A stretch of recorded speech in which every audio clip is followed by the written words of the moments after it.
Bonjour à tous et bienvenue sur Bismart dans Instant Crypto. Aujourd'hui, c'est Owen Simonin, CEO de Just Mining, qui nous accompagne. Bonjour. Bonjour. Une question aujourd'hui, comment acheter ses premières cryptos? On le sait, Owen, les Français sont de plus en plus intéressés évidemment par les crypto-monnaies, mais c'est pas toujours facile de se lancer et d'en acheter. Alors, quels conseils donneriez-vous à quelqu'un qui souhaite acquérir ses premières cryptos? Alors, le tout premier conseil va être quand même de s'éduquer, de se renseigner et de comprendre les risques qu'il y a, parce que forcément, la plupart des crypto-monnaies sont volatiles et il faut vraiment commencer par comprendre qu'on ne doit jamais investir de l'argent qu'on n'est pas prêt à perdre, surtout dans cette technologie qui offre certes beaucoup d'opportunités, mais qui est très très jeune et qui donne donc une volatilité au cours assez impressionnante. Quelles sont les principales plateformes les plus sûres sur lesquelles acheter? Alors, quand on est débutant, généralement, on va se tourner vers un broker. Il y a différentes plateformes qui peuvent acheter ou vendre de la crypto-monnaie, mais le broker, lui, va faire du change crypto-euro ou crypto-dollar et, dans le sens inverse, permettre d'échanger sa crypto-monnaie contre des euros ou contre des dollars quand on veut sortir ou rentrer sur ce marché. Il y a différents types de plateformes. Il y a les plateformes qui sont régulées en France, celles qui ne sont pas encore régulées mais qui sont des plateformes internationales. Ce qu'il faut comprendre, c'est qu'on est dans un environnement où le droit est en train de se dessiner, la loi également, et donc naturellement, il y a différents types de sociétés qui proposent ces différents services. Aujourd'hui, naturellement, je pourrais orienter vers Descoin, qui est la plateforme que j'ai cofondée, qui permet justement l'achat et la vente. Il y a une autre plateforme parisienne qui s'appelle CoinHouse et qui propose de très bons services. Mais il y a également plein de plateformes à l'international, comme le fameux Coinbase, qui est en bourse, qui est coté en bourse au Nasdaq et qui propose ce genre de service et qui va donc permettre d'acheter, on va dire, un panier de crypto-monnaies les plus connues, les plus grosses, contre du coup de l'euro par virement bancaire ou par carte bleue, par exemple. Owen, certaines plateformes sont peut-être plus faciles à aborder pour des débutants. Est-ce qu'il y a d'autres critères à prendre en compte au moment de choisir sur laquelle de ces plateformes on va investir? Alors, il y a les deux gros critères, c'est le comment est-ce qu'on veut investir. Parce que finalement, si on veut investir par virement bancaire ou par carte bleue, on va peut-être pas se tourner vers la même plateforme.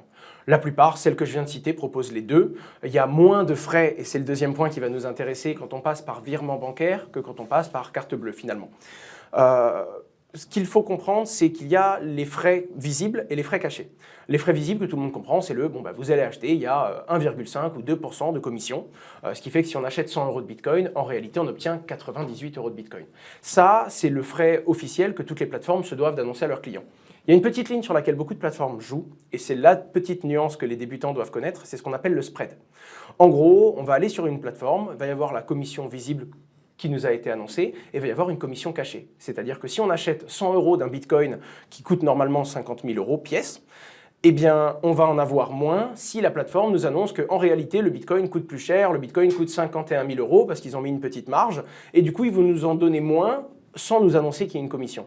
Donc ce qu'il faut vraiment bien regarder, c'est ce spread-là. Il est plutôt honnête d'un point de vue des plateformes françaises qui sont régulées, donc qui sont PSAN, ce qu'on appelle un prestataire de services et d'actifs numériques, donc qui a été régulé par l'autorité des marchés financiers, qui du coup vont être beaucoup plus transparents dans leur politique tarifaire, mais notamment le géant américain que j'ai nommé, c'est un géant qui est connu pour bien jouer sur ce spread, qui annonce des petits frais, alors qu'en réalité, il prend à peu près, comme tout le monde, entre 2 à 4% en fonction de la méthode de paiement. C'est très clair. Comment se passe ensuite l'inscription alors sur la plateforme qu'on a choisie donc? Alors sur toutes les plateformes, en tout cas les plus sérieuses, on va avoir le même processus, c'est-à-dire qu'on va commencer par un email et un mot de passe. Mot de passe qu'on doit prendre très au sérieux. Je rappelle qu'on est dans le monde de la crypto-monnaie, donc si on a envoyé de la crypto-monnaie, si quelqu'un a trouvé notre mot de passe et a pris notre argent, on ne peut pas faire une simple requête pour être remboursé, ce n'est pas une banque.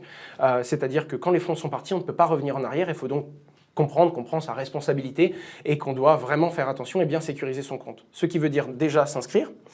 Et ensuite rajouter une sécurité supplémentaire, ce qu'on appelle un 2FA, un double authenticator, comme par exemple une application comme Google Authenticator qui va donner un mot de passe sur le téléphone.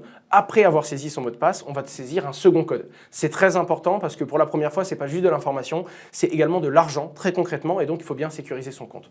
La deuxième chose, c'est qu'on va naturellement valider son identité, notamment si la société est régulée dans son pays ou en France, et pour le coup, ça va nous demander par exemple justificatif de domiciliation, de moins de 3 mois. Ça va nous demander, en fonction du volume qu'on veut acheter, l'origine des fonds également. Il y a une différence entre quelqu'un qui veut acheter 200 ou 300 euros pour découvrir et quelqu'un qui veut investir massivement la trésorerie de son entreprise, par exemple. Et on va devoir fournir un certain nombre de documents en fonction de si on est un particulier, une personne individuelle, ou si on va arriver et qu'on va vouloir acheter avec une entreprise et donc fournir plus de documents sur les détenteurs de cette entreprise. Donc là, vous nous avez expliqué toutes les étapes.